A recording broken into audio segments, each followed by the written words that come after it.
to introduce Kai-Ning, who will come up on stage after his introduction to kick off our segment for Startups for Impact. So Kai-Ning is a recovering B2C startup operator and corporate strategy guy. He is the director at Infocom Media Development Authority, IMDA. He leads the IMDA innovation team, whose mission is to inspire and empower corporates to innovate through the Pixel Innovation Hub and the Open Innovation Platform. Pixel is a 28,000 square feet space that incubates startups and houses on AR/VR lab and one of Singapore's first 5G test labs. Before this, he was seconded to Carousel as their first corporate strategy director, driving their US $1.1 billion funding round. Before that, he was a ministry policy wonk, working across higher education, transport, and manpower. Let's put our hands together for Kai-Ning to kickstart this session. Thank you.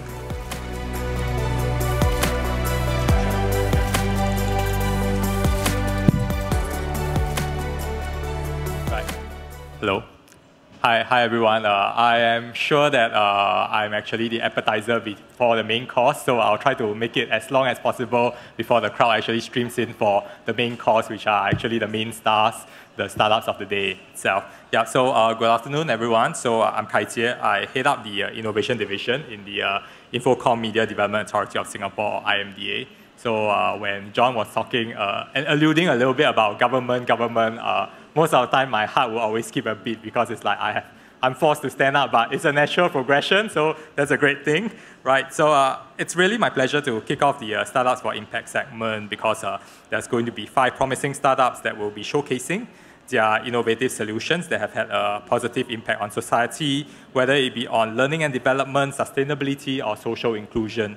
But before that, of course, as part of government, right? We always have to talk a little bit about the Singapore government ecosystem and in particular what the IMDA Innovation Division is doing to drive sustainable innovation.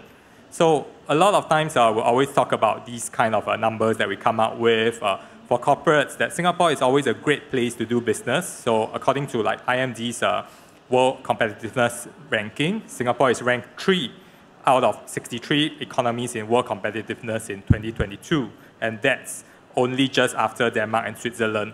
And Singapore is stable, predictable, strong regulations, governance for IP, and the data lends a lot of credibility. And many of the world's leading companies also grow their business in Asia by leveraging Singapore as a control tower for this. So for startups, it's also a great place because the ecosystem ranks #1 in the Asia Pacific and #7 globally. And that's despite really having only just 1% of the Southeast Asia population at 6 million. Singapore houses the most number of unicorns in 2022. And when we look at digital transformation, we all know the numbers. And the digital trend is quite staggering, especially in Southeast Asia, one of the places where it's one of the last bright lights amidst a very uncertain economy. And despite COVID, this digital economy has already doubled from about US 100 billion in 2019 to close to 200 billion in 2022. And it will reach about 330 billion by 2025. And the key drivers in the areas will include e-commerce, health tech, and fintech. And you will have heard a lot from the other speakers in terms of other disruptive trends that's coming out that will disrupt the industries and society at large. So #1, generative AI, we've talked about the potential of it. And it's really going to trigger a lot of shifts in workflows. So it was predicted that it could replace as much as 300 million full-time jobs to automation over the next 10 years. And we've probably also read a lot of polls or job postings about AI prompters that's going to be paid as much as software engineers in that sense. Second part of it, it's really in terms of the idea of the green economy, and that's really not just in terms of the economic value, but really the number of jobs that will be potentially be created worldwide as we try to transit over to a carbon neutral economy. The third one, of course, the metaverse in that sense, or rather I'll just call it by that layer, right, which is a little bit more on the AR/VR side, you know, blockchain and Web3 in that sense. Lost a little bit of the luster, but according to Deloitte, in that sense, it's also predicted to reach US 1.7 trillion by 2020, 2035 in Asia, and that's driven by the growth of activities across sectors. That includes retail, commerce, gaming, and entertainment. And that's a lot to take in, and these new technologies will continue to emerge and disrupt businesses and our daily lives as consumers. But I think what we do believe in IMDA innovation is, of course, also relevant to you guys, is that innovation should not be just the ambit of just cash-rich MNCs or digital giants alone. And what we mean by that is that SMEs and startups have an equally important role to play to keep the Singapore economy and innovation ecosystem at the top. Only then can Singapore-based corporates continue to grow and for us to nurture startups into regional scale-ups and beyond. So how have we been facilitating this? And I guess that's really what everyone wants to know. Very simply, we really look at it in terms of the demand for innovation and the supply of innovative solutions. I think we've talked quite a fair bit about the demand, the supply of innovative startups, but we think that the most important part is also on the demand side by cultivating the end users. And for demand, we try to walk the complex innovation journey with the corporates end to end. So what we mean by that is that first, we try to inspire by demystifying the technology and really separating the substance from the hype. And that means creating a lot of webinars as well as showcases to share much more about the ROI and success stories of harnessing AI, or facilitating visits to experience in Pixel, the AR, VR products and solutions. And that's where we find that there is a lot of success in that conversion. A lot of companies, they tend to be very hesitant about adopting technology. They're always asking, what is the potential ROI if I put $1 million into this? But sometimes the right thing to do is really to give them a very tactile experience. For instance, AR and VR, put them on a headset, let them try it out, and they can instinctively see that really this is the future and they want to start innovation right here and now. And that's the first thing that we do.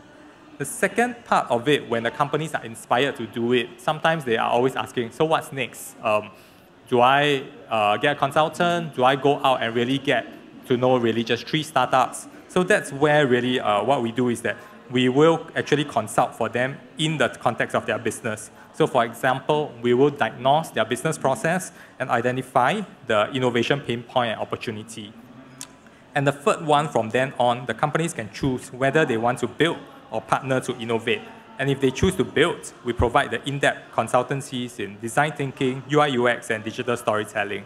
Otherwise, we can also directly match them with some of the startups that are incubating with us at Pixel, or really just crowdsource from more than 12,000 solution providers that we have globally from the Open Innovation Platform itself. And for the Open Innovation Platform, we have already facilitated more than 300 challenges, many of which are increasingly taking a sustainability or AI angle. So some of it that which we have done includes, for instance, the Microsoft Green Tech Challenge to find sustainability-focused digital solutions. And the other one, which would be the Jurong Lake District Challenge, which the private sector, such as CapitaLand, as well as Land Lease and SMRT, have come in to find similar solutions for the Green District. The second part of it is really in terms of the supply of the startups, which is an equally important part of the equation. So what we do is that first, we offer early-stage B2B startup support to defray expensive CapEx costs, such as your co-working space, your AR, VR spaces, and facilities, as well as the prototyping labs, because they are not going to spend so much product development costs upfront. The second part of it would be connecting them with a network of industry partners, and that means partners such as like Amazon Web Services, Meta, or NVIDIA, as well as the mentors to help them scale their business.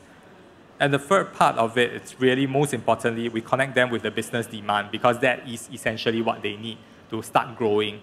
The supply needs the demand to be able to do so.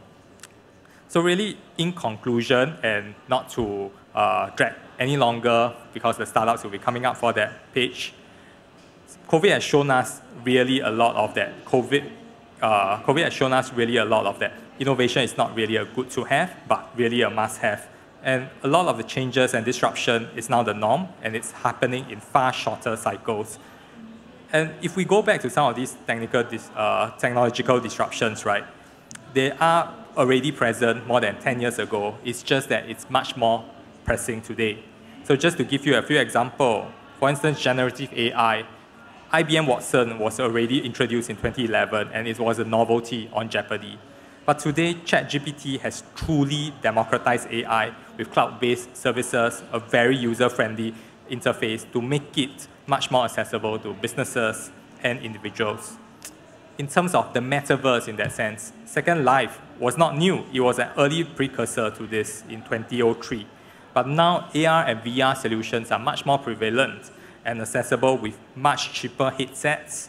If you just need to try the Pico 4, which is really much cheaper in that sense, faster and more reliable comms technology such as 5G, and expectations that virtual really does work thanks to COVID.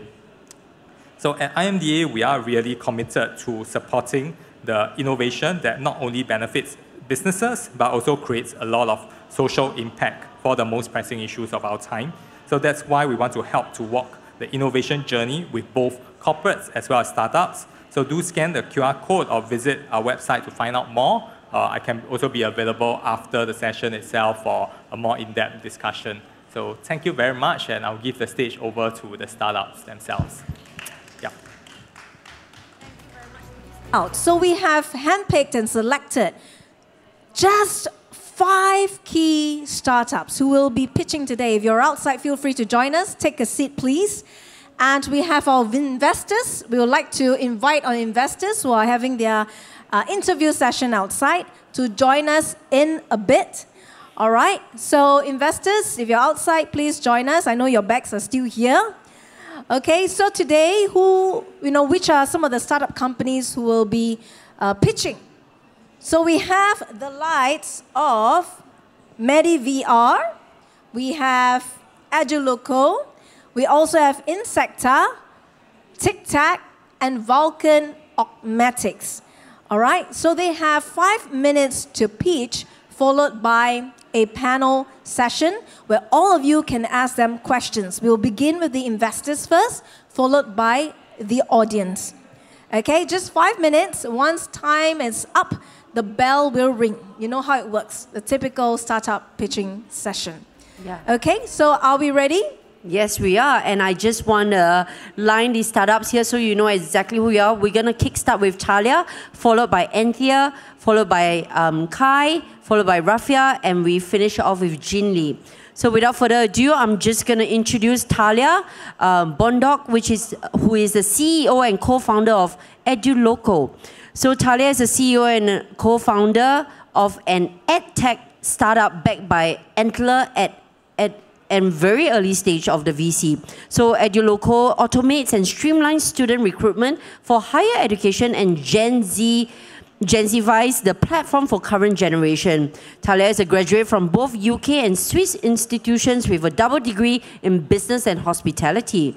She founded Eduloco with the vision of making education accessible globally. So Thalia, can I please invite you on stage? Are you ready? Yeah, come. So whenever you're ready, please signal to us and your 5 minutes will start now. All right, hi everyone, good afternoon. My name is Thalia, I'm the co-founder of Eduloco. So let me give you first of a background where I'm from. So I'm from the Philippines originally. And before I'm here on this stage, back then, I came from a very small village in the Philippines, studying in a local school, couldn't speak English. And so, my mom worked very hard and was able to send me abroad and study university there. So that is why today, that's one of my inspirations why I started Eduloco. So when we made Eduloco, obviously, we always have to solve a solution, right? And most of us who have studied abroad experience this or just study to university in general. So we recognize that applying to universities in general is outdated. I mean, now we have the Gen Z, which have very short attention span. And in fact, it actually takes 6 weeks to complete one university application. And it's very stressful, and 1 out of 3 of these students mismatch their university qualifications to their first ever jobs. So there's not really a lot of ROI there. That is why we came up with a solution to automate and streamline the whole student recruitment process in university applications. Now you're going to think there's a lot of companies or startups that exist nowadays that automate the whole university applications. But we put an inspiration on Genzifying it, which means that we added Loco Connect, Loco Reels, and AI Counselor. But the business fundamental is obviously, helping students to study abroad. However, we made it more interacting and engaging because, a lot of students now procrastinate and think that it's a chore to do all their university applications, write their personal statements. So Loco Connect is where students are able to connect with other students around the world who also want to study in the same study destination as they want to. So for example, I live in KL, and I want to meet someone from KL who also wants to study in the UK. Then I meet them for coffee and say maybe, hey, let's study in the University of Edinburgh together, or maybe we can book our accommodation together. So that's the purpose of Loco Connect. And Loco Reels is we got the TikTok API integrated to our platform just to show the content, short-form video contents of different universities on our platform so that students don't have to go to different platforms to find out about the university experience. And we have the AI Counselor where students are able to ask different questions about the courses. So just to give you a bit of a market overview, in total, local and globally, there's 220 students in universities studying. And only 6.4 of them are studying abroad. So that's a very, very small number, right? I mean, and the first time it made me think, seriously, there's only 6.4 people who could actually study abroad? So what kind of impact are we going to make here? So it's the quality education, making it available for everyone and making education accessible. So 1 out of 3 of high school grads skip college because of shortage of funds. And 50% of them believe that post-secondary education should only be 2 years or even shorter. And here's some market overview right here. So actually our target markets are Indonesia, Malaysia, and Philippines. You can see the data here. Currently there's 59,000 students studying abroad from Indonesia. 59,000 from Malaysia studying abroad, and 22,000 from the Philippines studying abroad. Still a very small number. So this is a typical picture of a high school in the Philippines, for example. They have no idea what it's like studying abroad. They don't even dream about it because they don't have funds. It's very expensive. It costs $30,000 average per year, just the tuition fee. Not even the accommodation, not even personal expenses. As you see here, discounts for shopping, retail, e-commerce, whatsoever.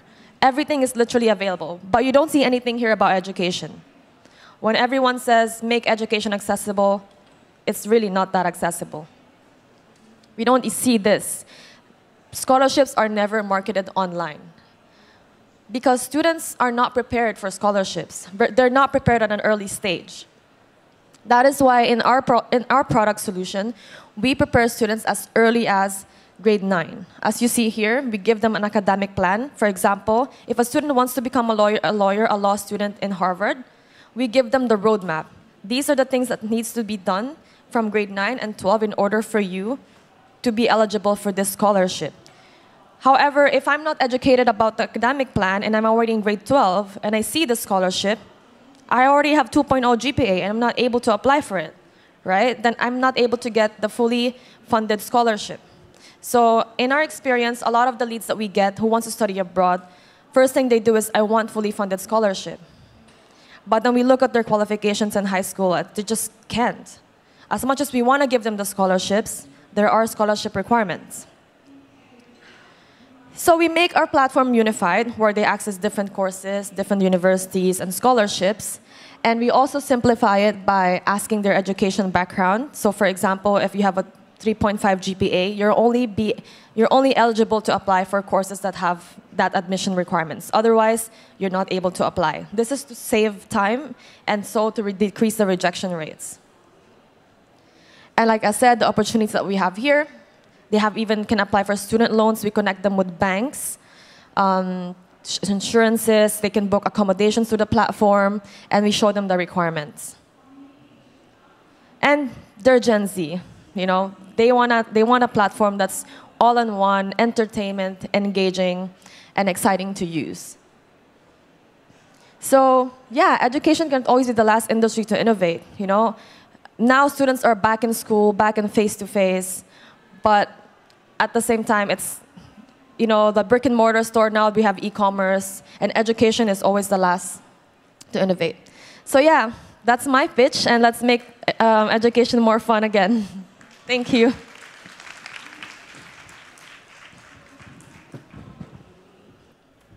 I didn't hear the bell, but well done, Thalia. Next up, we have Anthea Foong, CEO and co-founder of MediVR. So Anthea is the Singapore-based AI startup that is a leader in generative AI virtual humans with realistic interactions to improve interpersonal communications. MediVR empowers doctors and other professions to create realistic training scenarios in a safe environment. Take it away, Anthea. Can I have a change of slides? I think, yeah, wrong slide deck.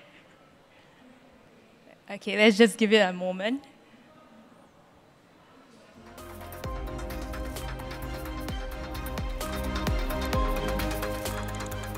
Yep.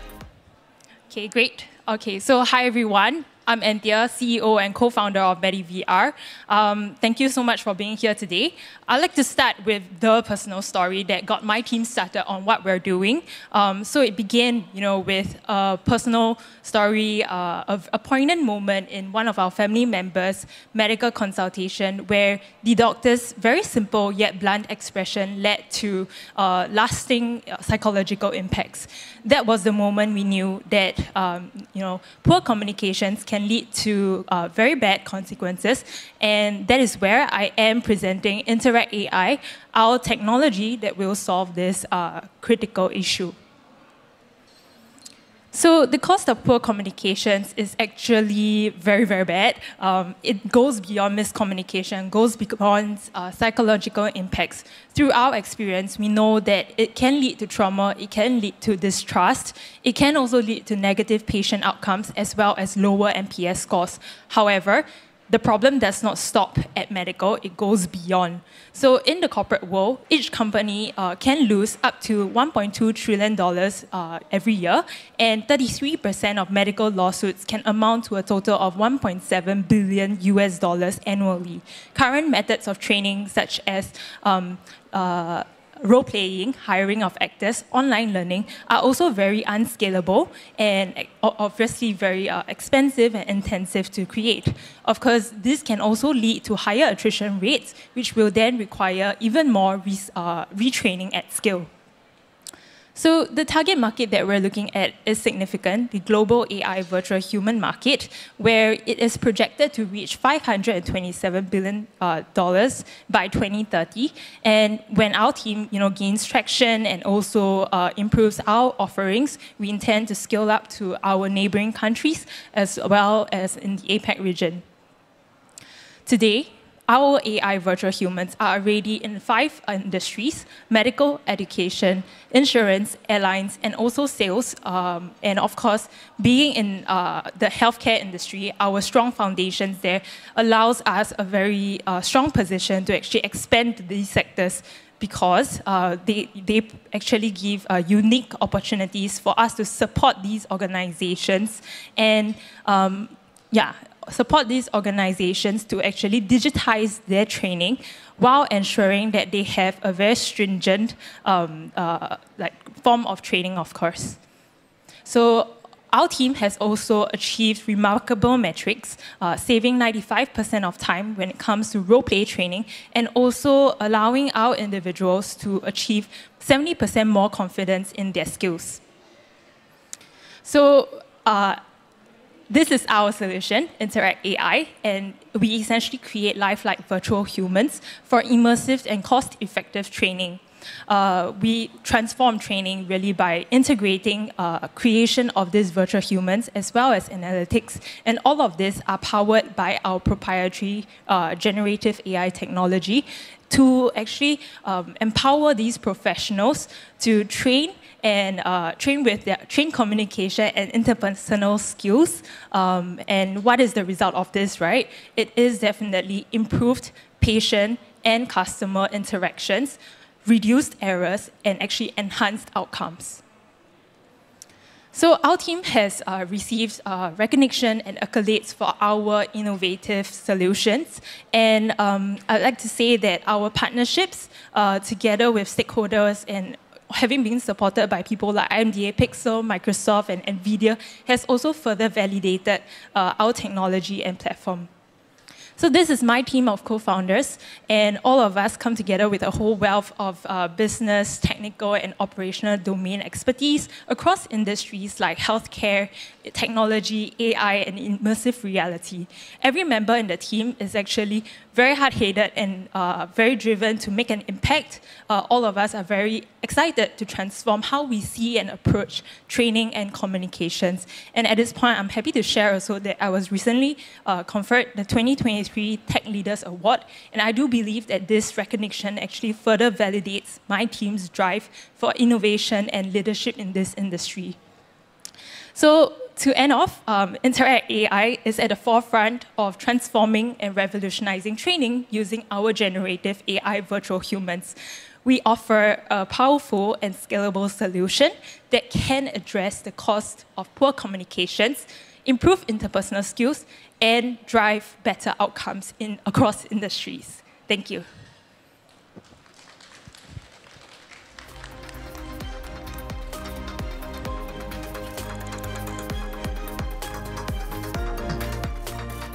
That was very, very, very exciting. It's very heartening to see all these new business ideas that's come up. Investors, I hope this is quite interesting for you as well. All right, and next up we have Kai. So Kai is the co-founder of Insectta. She's a passionate ento-entrepreneur who believes insects will power our future. As co-founder of Insectta, Singapore's first insect biotechnology company, she marries deep tech innovations together with nature to create technologies. Insectta unlocks a brand of new source of materials for these industries contributing to our circular economy. So Kai, can I please invite you? All the best, Kai.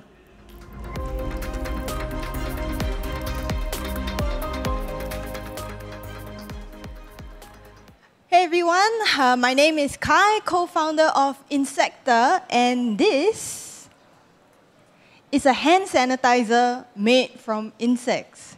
You see, here at Insectta, we enable a future where insects power our healthcare and electronics. And we do this through our proprietary and patented technology that allows us to extract two high-value biomaterials, chitosan and melanin, from the amazing black soldier fly, an insect being used around the world as a circular solution to food waste. But first, who are the black soldier flies? They're an insect whose superpower is their ability to grow big and fat on food waste extremely quickly, transforming it into animal feed and fertilizer, a circular solution for our agriculture economy. But why limit their potential to just agriculture? Here at Insectta, we are multiplying their value by thousands of times because our insect biomaterials are destined for industries such as organic electronics, pharmaceuticals, and personal care. Take, for instance, our first product, chitosan, a biomaterial with antioxidant, moisturizing, and antimicrobial properties.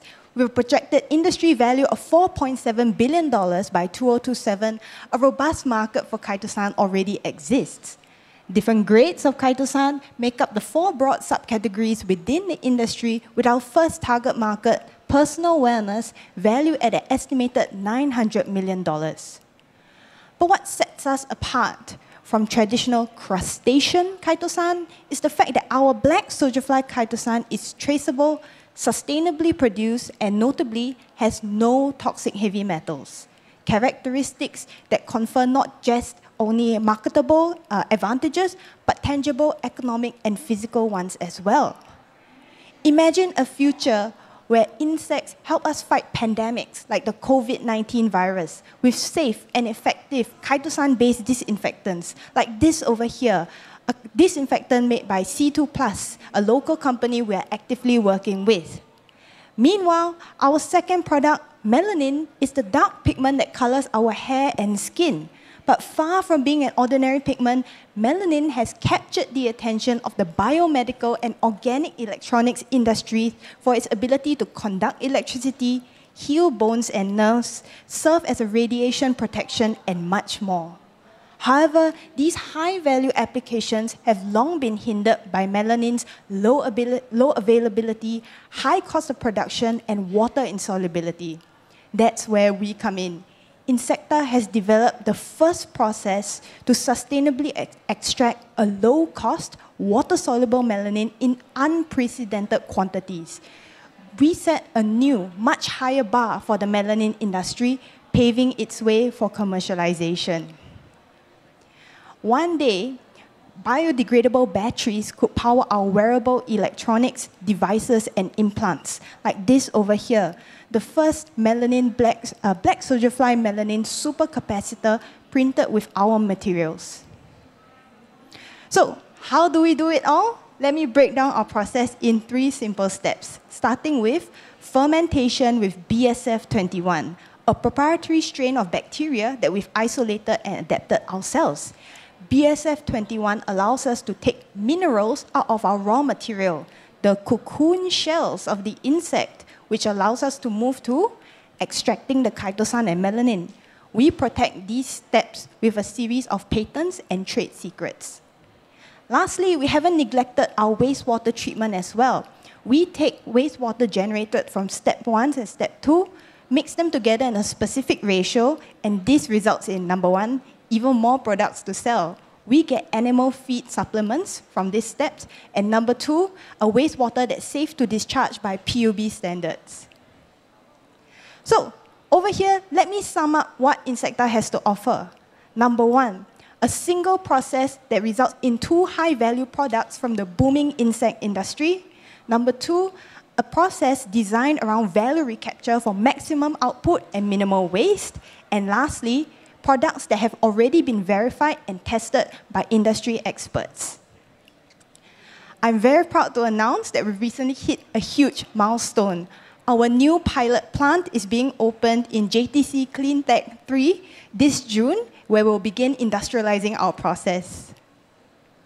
So, if you are excited as I am to see how insects can power our healthcare and electronics, let's have a chat and explore the possibilities together. If you're an investor looking to add a sustainability or biotech startup to your portfolio, or someone in the cosmetics, F&B, and personal wellness space looking for circular ingredients, once again, my name is Kai from Insectta. Let's get to know each other after this. Thank you.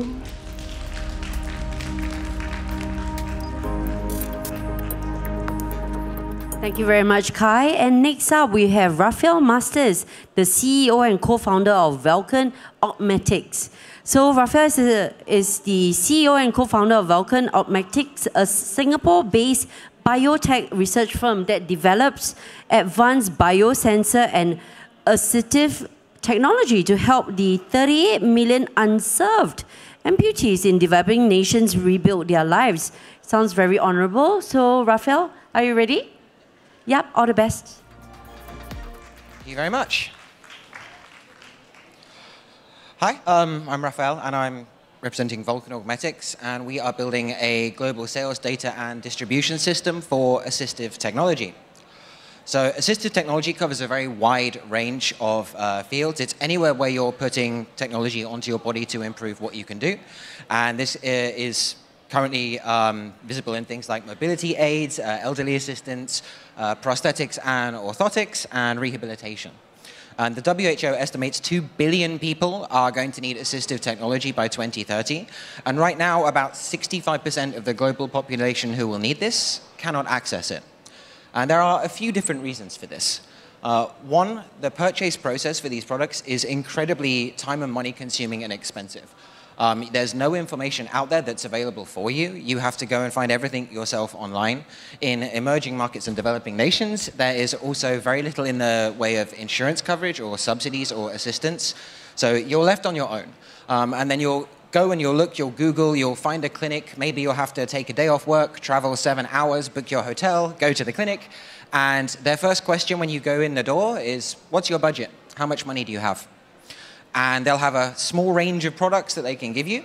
And if you don't find something that suits you, you rinse and repeat, back and forward. So it can take months just to find the right product. And then it's all about the money. And furthermore, it's even more of a challenge for these people to actually get served afterwards. You've got your product, fantastic, you've spent a lot of money for it, but now if it breaks, you have to go back to the clinic. And they'll do this 3 or 4 times a year because the products are also incredibly service intensive. They're designed for people with a high level of technical skill, and that does not include most disabled people in developing nations. So our solution to this is to combine very, very adaptive AI-powered sensor technology so that their device can adapt to them really quickly and they don't need repeated visits, along with a digital distribution and service platform. So we have an app where you can simply go on, open it up. It will present you with all of your options and information. So right now, no one tells you their pricing. We do. We tell everyone's pricing. We tell people exactly what the process looks like, how much it should cost, where they should go, what they should expect. We let them connect with clinics, and then we facilitate that process. And then once they've got their product, they connect with us via the app, and we also provide services for them. So there are a couple of different ways that we've had to facilitate this with our initial products. We've designed the world's most affordable robotic prosthetic, the Vulcan Flex Hand. It's got 3-channel EMG and myo sensors. Big difference between this and the rest of the market. The EMG myo band that we use, normally all of the sensor technology for assistive devices is built and wired in. It's an incredibly intensive installation process. For our users, they will go to a clinic one time. 10 days later, they will get a box in the post that contains all of this. They will put on their band. They will take 2 minutes to calibrate it, and they're done. And from then on, we've developed passive machine learning so that once they put this product on, they don't have to spend 6 months going backwards and forwards for calibration. It will learn automatically and get better and better as they use it. So this is something that's very, very distinct from the rest of the market. We built this as an IoT ecosystem. Everything links together. And our sensor technology is actually currently being... we've had other companies who are approaching us to use this with their products as well. Because although most assistive technology devices, specifically prosthetics, do have Bluetooth, they use this only for settings control. They don't use it for sensors and actually making it work for the user. So our revenue streams, we sell directly to users, but we also work with local corporations and NGOs and governments to get people subsidized products. Our approach here is kind of freemium. It doesn't matter how you get that initial product. Once you've got it on you, because we have a very modular design, if anything breaks, open the app, press a button, a replacement arrives at your door, you connect it, off you go. No clinics, no doctors, no training. We also sell and distribute online, B2C, so these extra modules that we give to them. And we will, in the future, be selling data and subscriptions to other industry providers. One core example here would be VR and AR. The type of technology we use in the Myo band is currently being developed by Meta and Google for augmented technology. If you're going to be using this in the workplace, you really don't want to actually have to hold a controller like I am doing now. You want to have hands-free and interact with your tech. So we believe that the disabled are tech pioneers, and these are people who should be driving the future of wearable devices. So our business model, as you can see from this, the market is actually incredibly fragmented, and there's an awful lot of friction. And we serve as a hub. We provide the iOS, we provide the sensor systems, the user interaction systems, and we provide a funnel for products to get them to users. So from the, on the demand side, we have the end buyer, we have larger enterprises such as Reliance, Fortis, and P&O, the big medical device distributors and governments.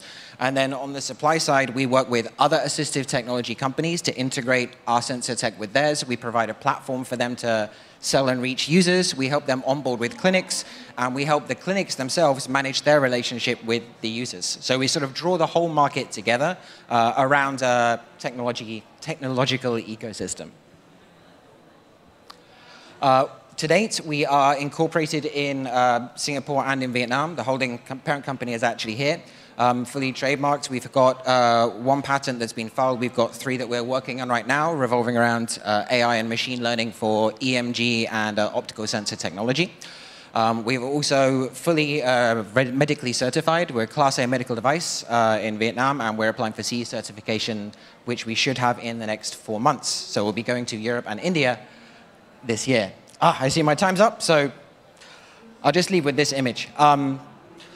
Our tech changes lives. The biggest and most obvious way that you can see this is before our users get our products, you do not see them on social media. It's headshots only.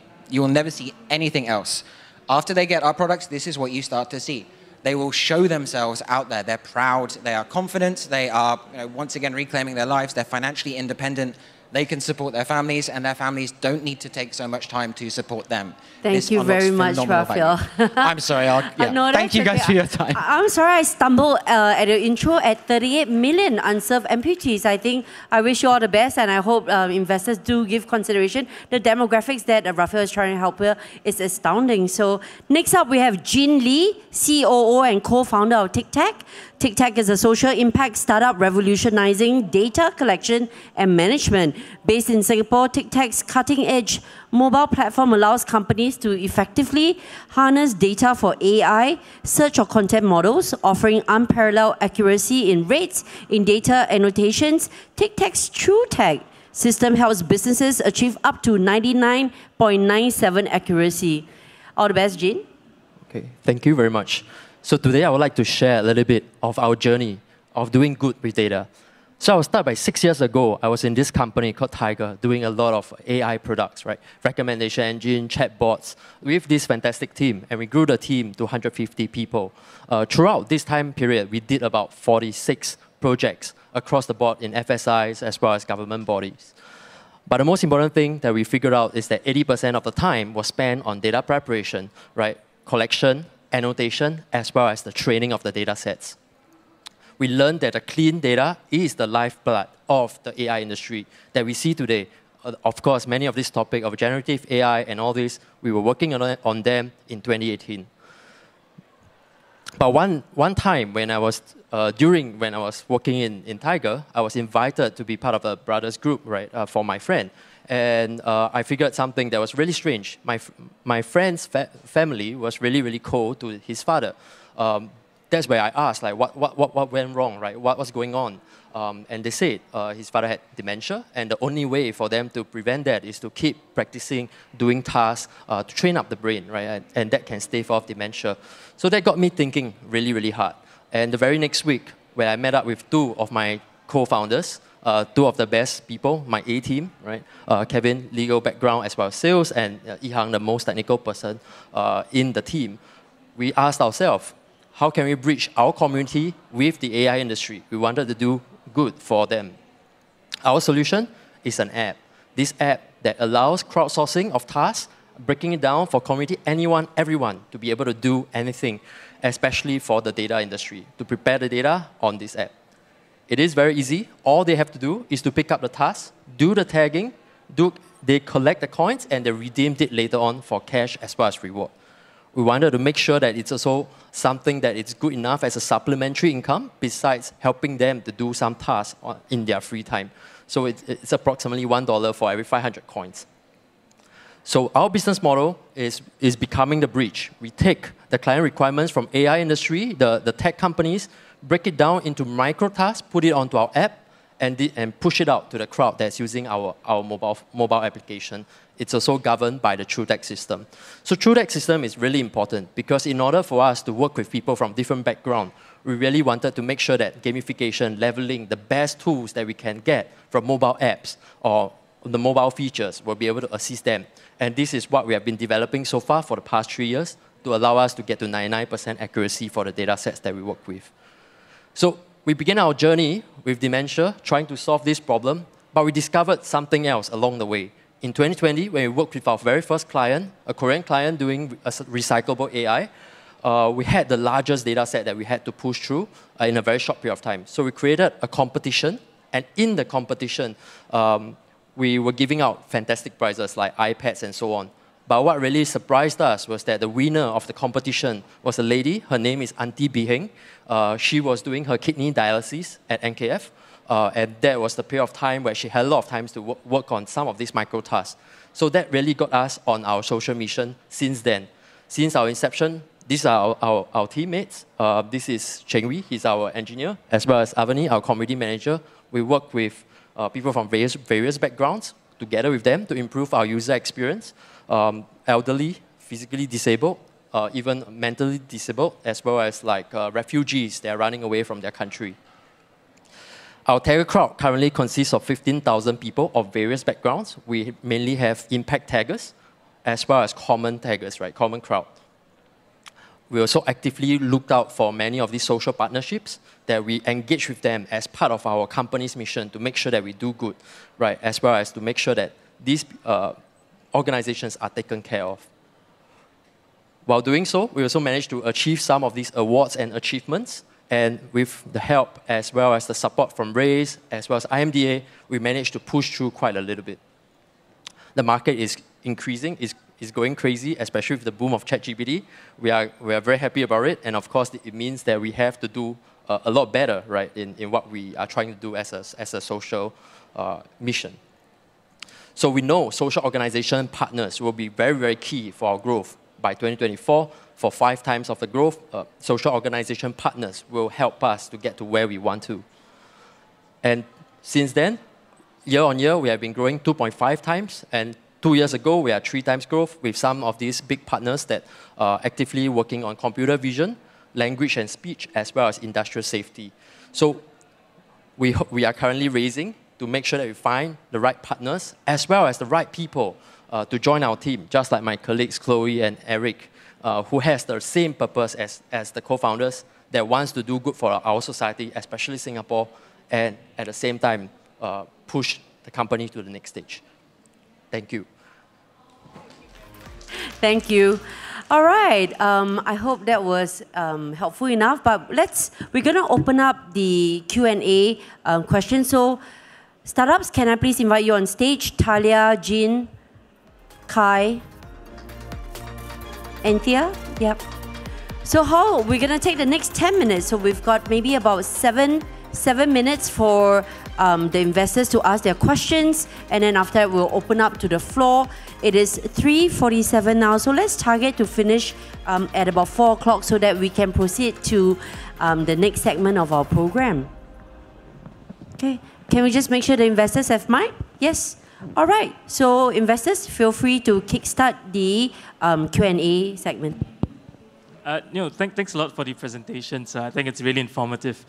I think AI is sort of out of my realm. Maybe a question directed to Kai from Insectta.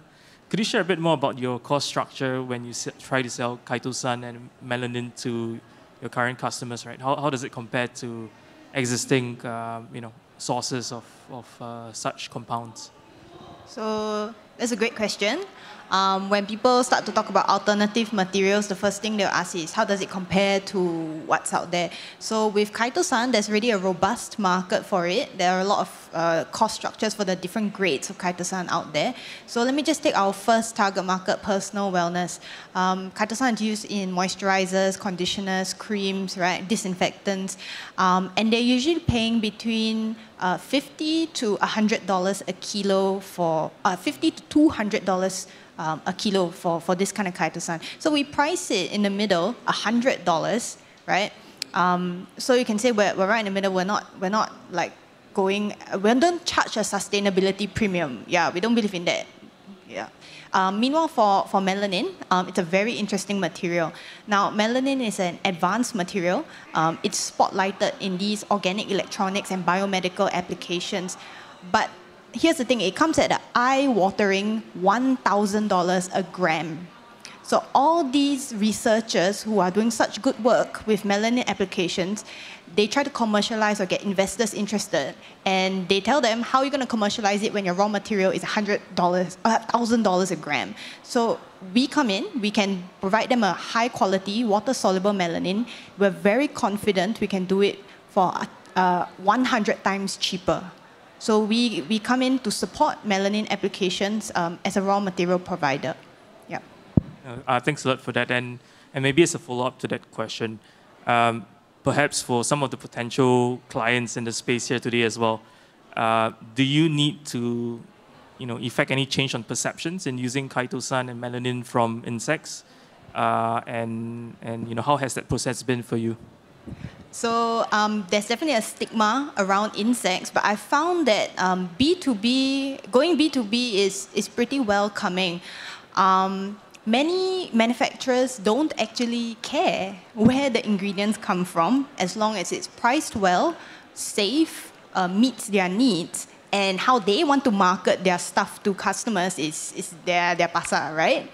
So in the case of our manufacturers, they sometimes don't choose to say it comes from insects because of this stigma. But what we are doing at Insectta is we do a lot of outreach and education, not just to lay people, but to businesses, investors, government organizations, to try and do a top-down change of this industry. Thank you. Maybe a curious question to Jin. How do you ensure that the data from the taggers is well and correctly audited? Thank you for the question. So the value proposition that we have, right, for many of our B2B clients is in fact the TrueTag system. So through mobile phones, we know that there are many games, right? Gamification is actually pretty important. So we give them badges, we give them leveling, leaders board, and at the same time, the most important thing is while we use our proprietary algorithm to detect how well they have done their annotation, at the end of the day, we actually give them a feedback loop. So that education cycle starts from the start, where we are profiling them, to when they are doing the task, and at the end, when they finishes it, they get rewarded if they do pretty well. So this whole entire TrueTag system helps to build the tagger system, the ecosystem, and help to level them up. Yeah. Thanks. Maybe I'll ask a question to Anthea. Anthea, hi. Yeah. So. Anthea, can you share with us, in terms of your business model, especially with dealing with the medical sector, right? Getting accepted within the medical, faculty, in terms of your training that you can provide, right? How do you get them to accept, right, the training protocol and all that stuff, and what sort of endorsement have you got so far? Okay, thank you so much for the question. So to repeat, it's very much how do we break into the medical scene? How do we get accepted by then? I'd like to start with saying that as our doctors are top-notch, they are the best. They are super, super stringent. So it's always results for them, whether picking up a new technology or a new solution will gain them, the improvements. Will it help their students? Will it improve their results? And will it match up to whatever they have? If you don't hit the bar, that's it. So for us, I think we were very fortunate to meet very good doctors who let us prove our technology in the early days, for them to also try technology like VR, AR, and also get these results to then showcase to even more doctors. So now that right now, my company, MediVR, we have already begun working together with 2 or 3 medical institutions here in Singapore, covering across all the healthcare clusters in Singapore. We do have sufficient traction, and we are looking to actually bring it beyond Singapore as well. Yeah, so with all that good traction, we're also seeing how we can bring these generative AI virtual humans to apply to outside of non-medical, where it's slightly less stringent, but still very regulated as well. Yeah. Hope that answers. Thank you, Anthea. Question for Kai again. I'm just wondering about the animal cruelty aspect, and because this is quite different from the regular kind of animal rearing. Would you like to explain, how does that sit with the animal cruelty and activist groups? So animal welfare is a question that I get quite a bit, right? And fair enough. So insects, they are a livestock, so they are not vegan, by the way, yeah. But I would say if you ask my personal opinion about rearing insects, okay, it is definitely a step up in terms of ethicality when it comes to rearing traditional chickens, pigs, and all that. The argument that people make is that insects are simpler creatures, okay? They have less neurological connections in their body, and therefore their propensity, like I said, this is subjective, to suffer is a lot less. If we take a look at the sustainability element, the numbers don't lie. Rearing insects is definitely more sustainable than livestock, right? But just to clarify, at Insectta, we do not kill the insect to extract our biomaterials. We take byproducts from insect farms, okay, their cocoon shells, not the live insects, not their poo, not anything. Farmers would throw these cocoon shells away anyway, and we extract our melanin and chitosan from them. So we are not a farm, we are a biotech company, but we have actually farmed black soldier fly in Singapore for the past 6 years. The first insect farm in Singapore was started by us. Now we've graduated to our pilot plant. And just out of curiosity, what is the life cycle of these insects, and what happens once they are out of their cocoon and are feeding on the food waste? Yeah, so how long do they live for, and what happens to them? Okay, so the black soldier fly is very similar to the butterfly. They have an egg, larvae, pupae, and adult stage. The larvae stage, the squirmy, wormy stage, is the one that does all the food waste conversion. They eat and they grow fat. After that, they become the pupae or the cocoon. And when they chill out for about a week as a cocoon, they will burst out of their cocoon shell, just like a butterfly, and fly away. Right? In farms, those flies help to continue the next generation of black soldier flies by mating and laying eggs. So farmers, they will put the spotlight on the larvae stage. They will harvest the majority of them as animal feed and take their poo as fertilizer. A few lucky black soldier flies, about 10% of the population, gets to continue the next generation and sustain it. And we, Insectta, take the cocoon shells that the adults leave behind. So from birth to death, it's about 40 days. Thank you. I have a question for Thalia. The education space is incredibly notorious for being price insensitive. You know, people will pay crazy amounts of money to get their children into good universities. So maybe if you can help us understand, you know, your revenue model a little better and where you see that evolving. Because I think, you know, at current, you know, positioning, I wonder if you're truly tapping into the real potential of the, you know, the massive amounts of money there is. Yeah. Thank you for the question. So currently, right now, we have two business models, which is the commission-based coming from the university. So we funnel students to university. Students go on our platform, apply through us, and then we send an invoice to the university, and then they give us the commission. And another one is the application fees. So, you know, as we're familiar, a lot of universities do charge application fees. So we just mark it up a bit, and then if a university doesn't charge an application fee, then we charge them anyway of what is the average cost of an application fee. And then at a later stage, as we're currently raising our seed round, so once we get enough funding and able to deploy all the features, then we will be able to charge students for student visa assistance, personal statements assistance, student accommodation. So we work with different companies. For example, student housing, where we get commissions as well there if a student uses books through us, and then, you know, they live at those. So yeah, we're basically building an ecosystem where we even tap into and secure the pipeline at an early stage from grade 9. And, you know, we could put into between the different business models in that and start from an early stage, not just from grade 12. We could start grade 9 until even they graduate university. So I'm very aware of how many business models we can add in this ecosystem. Yeah, thank you. Thank you. And then a question for Vulcan. Because you're selling your own products on your marketplace, how do you get your competitors effectively to open up their pricing to you?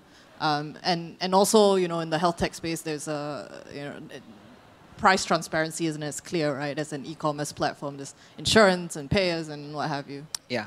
So in developing markets, basically the only way you get your product to market is through private sales, which means you have to be a lot more open with your pricing, especially to the clinics. We know all the clinics, so we have access to a lot of sensitive pricing information that they would be more reluctant to tell directly to their users. Especially, you have quite a lot of companies where they make most of their money in developed markets like the US and the EU, where there's a lot of very, very high subsidies. And because of that, they actually are very, very opaque with their pricing. So it's, if you need a prosthetic or an exo frame or something, you'll go to them and they'll say, okay, connect this with your insurer, we'll tell you the options. Whereas, yeah, over here, it's more like they have to be direct and sell to clinics, and then clinics have to sell on to users. So we get access to all of the pricing. We have all of the clinics signed into our network, and part of the condition of that is they let us know what their prices are. And then we list that on our website as a range. So clinics still have some space to make a profit, make their margin, but it also lets us put a cap on the pricing for products in the market. And because we only make one specific product right now, the super affordable robotic prosthetic and the EMG sensor control system. The prosthetic itself is the cheapest robotic prosthetic in the world. So none of the other prosthetics companies can actually compete with us on that level. They tend to be priced between, well, the most basic model above us is about $5,000 for a robotic claw, and then you've got sort of $10,000 to $80,000 for bionic hands. So they're quite happy to work with us because they have no other means to distribute in these markets. They have no other means to reach their users. We've actually had at least 2 other prosthetics companies have tried to enter Vietnam, our main market, and they've gone from clinic to clinic and got no response. So they've come to us to actually help them get into the market. And as we expand, specifically in India this year, that's sort of what we want to roll into the model going forward. So on the clinic side, we do like CRM, inventory management, help them get a new stock. And on the manufacturer side, we offer them access to markets. And then on the user side, we get the product to them and offer them a world-class control system. So if you look forward kind of 5 to 10 years, do you see yourself as a marketplace or I guess, an equipment company? We see ourselves more as a control systems company. The big area where we see the largest scalability is in the sensor technology because it's applicable for, yes, starting with prosthetics, but you've got a whole range of other markets, AR, VR, exosuits, medical diagnostics, monitoring, pharmaceutical trials. All of that requires very good data that is actually adaptive to the user. So that's where we see the biggest scalability. The market is kind of a byproduct. Thank you very much, Sui and Rafael. Unfortunately, we run out of time. This is exactly what we do, why we do what we do, is to be able to plant a seed, get the interest going, have credible startups for you to explore. You guys have contacts. Please stay on and continue your questions. And with that, I thank both the panel and the startups. Please give yourself a big round of applause. Excellent job.